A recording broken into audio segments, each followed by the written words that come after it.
बिस्मिल्लाहिर्रहमानिर्रहीम, अस्सलाम वालेकुम। इस वक्त मेरे साथ सबीन शहबाज मौजूद हैं। सुप्रीम कोर्ट ऑफ पाकिस्तान को कवर करती हैं, कोर्ट के मामलात को जानती हैं। आज हम इनसे बात करेंगे कि आईनी तरामीम के बाद सुप्रीम कोर्ट ऑफ पाकिस्तान में एक हंगामी सूरत हाल थी। जजेस की आपसी मुलाकातें भी हुई हैं, कुछ मामलात भी डिस्कस हुए हैं। तो सबीन, सबसे पहले ये बताएं कि सुप्रीम कोर्ट ऑफ पाकिस्तान के जजेस जो आज मुलाकात हुई है, तो आपको क्या लग रहा है कि आने वाले दिनों में ये जो ऊंट है, ये क्या करवट लेगा, ये किस तरफ मामला आखिर जाएगा?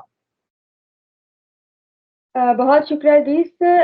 सबसे पहले तो जब जो कल आईनी तरमीम पास हुई है ना, कल के आज ही उसको कह लें, उसके बाद सुप्रीम कोर्ट आज में बड़ी एक्टिव नजर आई है। जो जिस तरह की सिचुएशन हम कल पार्लियामेंट हाउस में देख रहे थे ना, एमएनएस का आना जाना और मुलाकातें और वो सारा कुछ, वही सेम आज हमने पार्लियामेंट सुप्रीम कोर्ट में देखा है। दिन का आगाज ही हुआ तो केसेस के आगाज से ही, जब 9:30 बजे जब बेंच स्टार्ट हुआ, तो जस्टिस मंसूर अली शाह और जस्टिस आयशा मलिक ने अपने केसेस में आईनी तरमीम का हवाला दिया। उन्होंने पूछा कि मौसमियाती तब्दीली का केस था, तो उसमें अटॉर्नी जनरल को पिछली समात में तलब किया था। तो उन्होंने कहा कि अटॉर्नी जनरल किधर है। तो जो एडिशनल अटॉर्नी जनरल थे, उन्होंने कहा कि वो गुज़िश्ता रात बिजी थे, तो वो इस वजह से नहीं आ सके। तो जस्टिस आयशा मलिक ने कहा कि अब तो वो फ्री हो गए होंगे। तो उसके बाद जो है वो एक और केस था, उसमें भी जो है वो जस्टिस आयशा मलिक ने कहा कि अब आप जाने और आपकी 26वीं आईनी तरमीम जाने। तो जजेस भी इस चीज से जो है वो हमें नजर आ रहा है कि काफी हद तक जो है वाकिफ हैं और काफी हद तक उनको पता है। इसके अलावा जब चीफ जस्टिस की अदालत में जो आज केस लगा हुआ था तहरीक इंसाफ का आईनी तरमीम वाला, तो उन्होंने कहा कि sorry, Pakistan Tehreek Insaf inter party वाला केस था।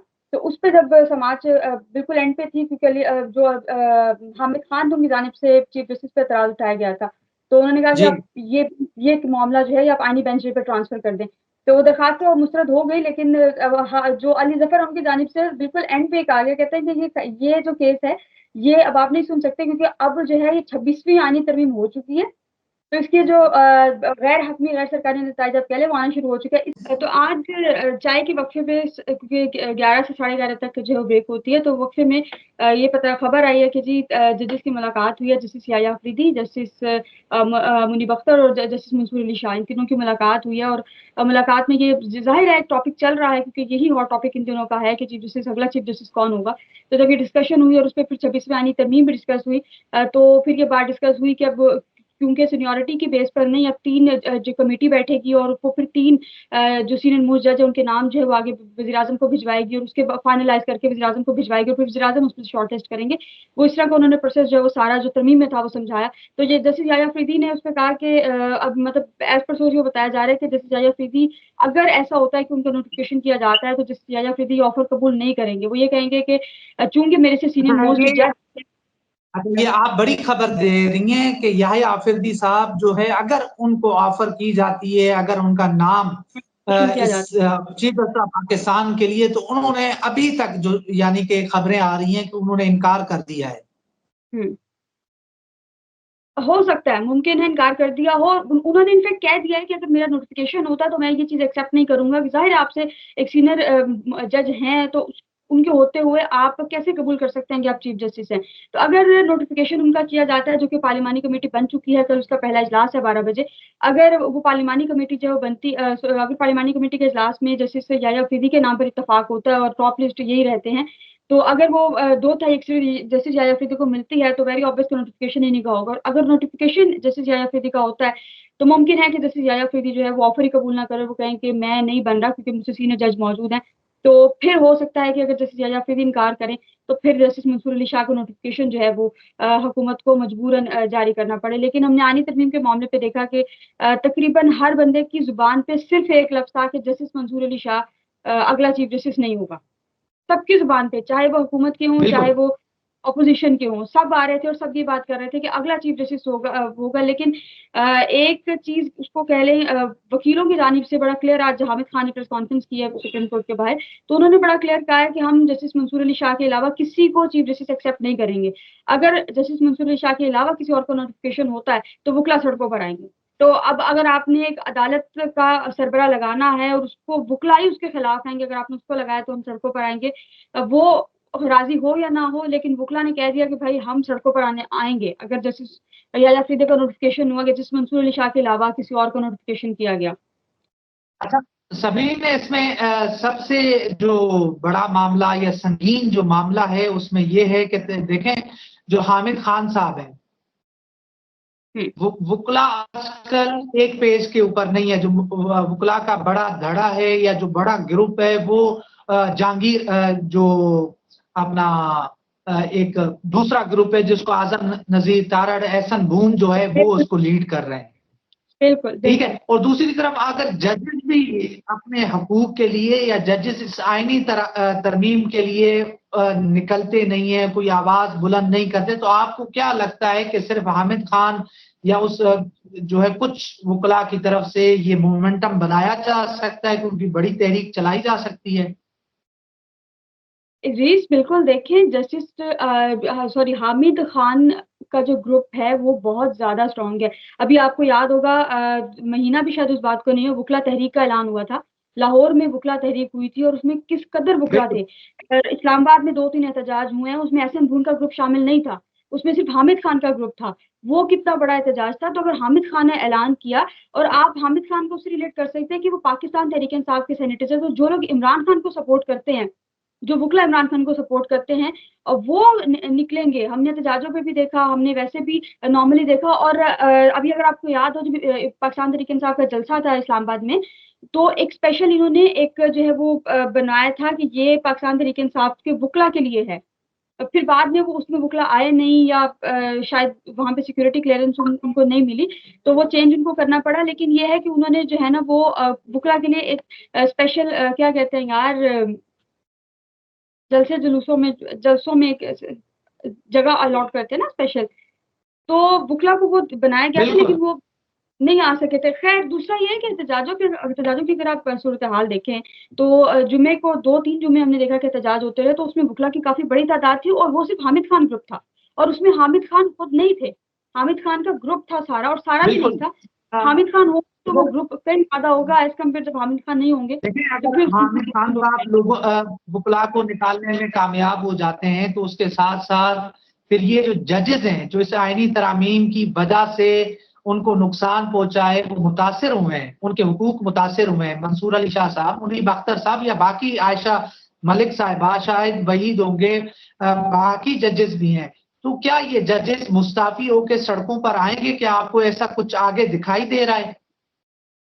मंसूर सॉरी इद्रीस, पिछले हफ्ते जो है ना, ये बड़ी हफ्ते को नहीं, ये जो हफ्ता गुजरा है, परसों जो हफ्ता गुजरा है, इस पे जब ये पता चला कि जब तरमीम का मुसविदा फाइनल हुआ, लोगों ने जब मुसविदा पढ़ा, तो लोग ये यहाँ तक कह रहे थे कि अब जस्टिस मंसूर अली शाह मुस्ताफी हो जाएंगे, क्योंकि वो चीफ जस्टिस बनते नजर नहीं आ रहे।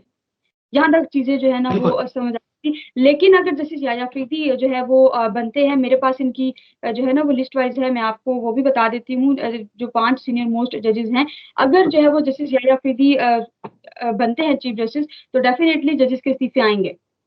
दो जजेस जो है पहले इस्तीफा देके जा चुके हैं, तो अब अगर ऐसा होता है तो फिर जजेस के इस्तीफे वेरी ऑब्वियस के आना शुरू होंगे और आएंगे। और आज जो मुलाकात हुई है, उससे आप अंदाजा कर लें कि जस्टिस याया अफरीदी एक्सेप्ट नहीं कर रहे। उसकी एक बहुत बड़ी वजह शायद ये भी हो सकती है कि उनको पता है कि अगर जो है वो मतलब उनको बनाया गया, तो उनकी भी थोड़ी बहुत सुनी जाती है। और इसमें एक और चीज कि जस्टिस याया अफरीदी, जब जस्टिस मंसूर अली शाह और चीफ जस्टिस के इख्तिलाफात जरा पिछले दिनों हम देख रहे थे कि थोड़े से ज्यादा हैं, तो जस्टिस याया अफरीदी ने एक ब्रिज का रोल प्ले किया है इन दोनों के बीच में।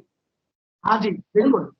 वो जाते रहे हैं, जस्टिस चीफ जस्टिस के पास भी जाते रहे हैं, जस्टिस याया अफरीदी के पास, सॉरी जस्टिस मंसूर अली शाह के पास भी जाते रहे। तो जो लोग हैं, जो प्रोपेगेंडा करने वाले लोग हैं, तो उन्होंने इस चीज से उसको रिलेट कर दिया कि जी जस्टिस याया अफरीदी जो है वो गुड बुक्स में आना चाह रहे थे, इस वजह से उन्होंने चीफ जस्टिस से मुलाकातें भी की और जस्टिस मंसूर अली शाह से भी मुलाकातें की। अगर तो वो चीफ जस्टिस बन गए तो जाहिर है वो तो फिर चीफ जस्टिस बन गए तो काजी बजीर साहब की गुड बुक में आ जाएंगे। ना बने तो जस्टिस मंसूर अली शाह को वो कह सकेंगे कि भाई मैं आपको और उनको राजी करवा रहा था। बिल्कुल। अच्छा, दूसरा ये बताएं कि आईनी तरामीम, अब ये तो हो गई, कल जो है चीफ जस्टिस ऑफ पाकिस्तान का एक इंतखाब होगा, यानी कि 22 तारीख 12 बजे से पहले जो है इसका ऐलान लाजमी करना है, जो इस आईनी तरामीम के तहत। ठीक है। तो आप ये बताएं, और एक और चीज भी आ रही है कि काजी फायद ईजा साहब जाते जाते वो जो आईनी बेंचेस हैं उसको भी फिक्स करके जाएंगे, वो क्या मामला है? देखिए इदरीस, वो भी सुनने में यही आ रहा है कि आईनी तरमीम चूँकि हो चुकी है, तो काज़ी साहब ने जाते-जाते जो है वो इस अमेंडमेंट को जितना एक वो करके जाएँगे, उतना करके मतलब जितना वो क्या कहते हैं नाफ़िज़ुल अमल करवा कर जाना चाहेंगे, वो करवाएँगे। और हमें ये नज़र आ रहा है कि कल सुनने में ये आया कि चीफ जस्टिस काज़ी फ़रीद साहब जो है वो बेंच में मुकदमात के बाद सुप्रीम कोर्ट में शाम तक रुकेंगे। तो होपफुली इनफैक्ट इम्कान यही है कि वो जब रुकेंगे तो फिर रुक के इसी चीज़ पर काम करेंगे। आईनी बेंचेस के ऊपर काम करेंगे और वो फिर हो सकता है कि उनकी मुलाकातें भी मुख्तलिफ लोगों से हो, मुख्तलिफ लोग विज़िट भी करें, आएँ भी, वो उनको देखें भी और हो सकता है कि आईनी बेंचेस पे जो है वो काम करें। तो चूँकि ये भी कहा गया है कि चीफ जस्टिस काज़ी फ़रीद साहब जो है वो आईनी अदालतों के सरबराह होंगे। लेकिन एक ये भी कह रहे हैं, कुछ ये भी कह रहे हैं कि चीफ जस्टिस ने जो है वो इनकार कर दिया। उन्होंने कहा कि मैं पहले ही जो है बहुत आप लोगों की वज़ह से बहुत बातें सुननी पड़ रही हैं और इस तरह से बातें उन्होंने की हैं। तो उन्होंने ये कहा है कि मैं आईनी अदालतों का सरबराह भी नहीं बनूँगा, लेकिन हुकूमत के पास उसके अलावा कोई ऑप्शन नहीं है। क्योंकि रिटायर्ड अच्छा। आपने हाँ, अच्छा, बिल्कुल आप दुरुस्त कह रही हैं कि काजी फायद ईसा साहब का तो वही है ना कि हम भी डूबे हैं तो आपको भी सनम ले डूबेंगे। देंगे बिल्कुल। तो ऐसे ही ये मामलात भी उस तरफ जा रहे हैं, तो हुकूमत की फिर विन विन सिचुएशन तो नहीं है ना, यानी कि उसकी विनिंग तो नहीं है कि अगर याहिया आफरीदी साहब इनकार कर देते हैं तो उसके बाद मुनीब अख्तर या मंसूर अली शाह उनमें से कोई एक ही बनेगा। Definitely, definitely. और तो मुनीब अख्तर को और बना नहीं एक और सकते क्योंकि अगर इनकार करेंगे तो वेरी ऑब्वियस कि मुनीब अख्तर भी फिर इनकार करेंगे। अगर जैसे याहिया हाँ जी, अफरीदी एक्सेप्ट नहीं नहीं, करते तो मुनीब अख्तर भी बिल्कुल। एक्सेप्ट नहीं करेंगे। मुझे मुझ मेरी मुझे मुझे जहाँ तक समझ आ रही है कि हो सकता है कि मुनीब अख्तर भी बन जाए। मंसूर अली शाह अगर सिंध है, तो मुनीब अख्तर बन के हो सकता है कि इनकी आईनी तरामीम भी उड़ा दे, क्योंकि पाकिस्तान हाँ। आईनी तरामीम में भी ये जो मामला है, ये पिटीशन तो आएगी, हुँ। बिल्कुल, ये है, एक ऐसा ही पिटीशन है आ और सकती है और चीजें, यानी कि हम ये समझें कि अभी लड़ाई लंबी है, यानी कि ये सूरत हाल इतनी जल्दी जो है काबू में क्लियर नहीं नहीं आने वाली, यानी बिल्कुल क्यास है। क्यास है। बिल्कुल, बिल्कुल ऐसा ही अभी तो बिल्कुल चलें, किसी सूरत क्लियर सबीना आपका बहुत शुक्रिया।